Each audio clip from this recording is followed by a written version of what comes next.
Everybody here has a story worth telling. You read these amazing books and then you get to meet the person who created the story. Has anybody here read Ghetto Cowboy yet? You get to see their perspective and what they were thinking when they were writing the book. He was going to be our narrator. He was going to represent us, kind of our eyes and ears on the ground. If you have the author come, then you're just like, oh, that's how he started writing it. I had read his book, Yummy, and I really liked it. It was pretty exciting. He's the first author I've met. He was a really nice guy. He moved a lot of teachers and students. My kids were totally starstruck by the fact that this guy had come. Thank you so much. Well, by the time I get there, the level of excitement is so off the hook. It's crazy. They loved it. Loved it. Like one-on-one time with someone who's cool and different and not a teacher is just amazing for the kids. So when I walk into a hallway and a group of girls start screaming like I'm the Beatles, but really they're screaming over a book, that's pretty extraordinary.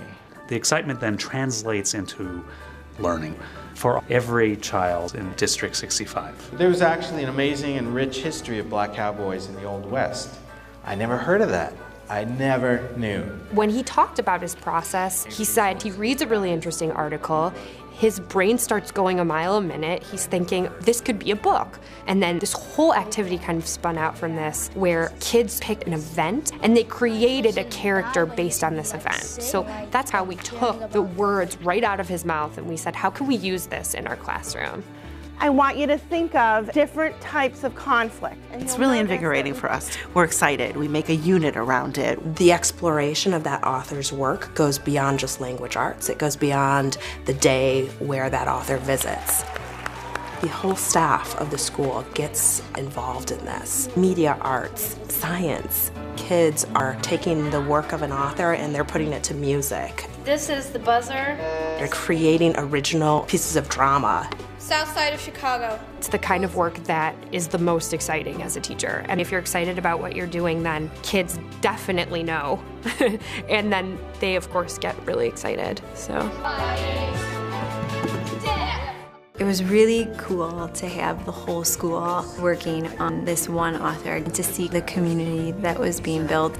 Sharing our ideas. You can see a whole different side of the story that you originally might have not seen. The kids were teaching each other. So it's a coming together, it's an understanding, and it's really powerful. Okay, great. That combination of those two answers was great.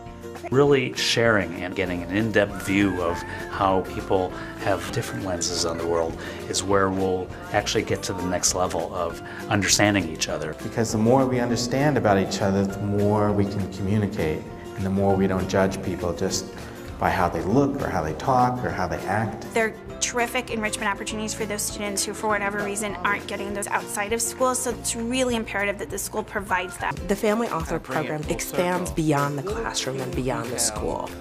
Other organizations get involved. The Evanston Public Library, the Ecology Center, the J.J. Coleman Foundation. Parents get more involved. It really does ripple into the community.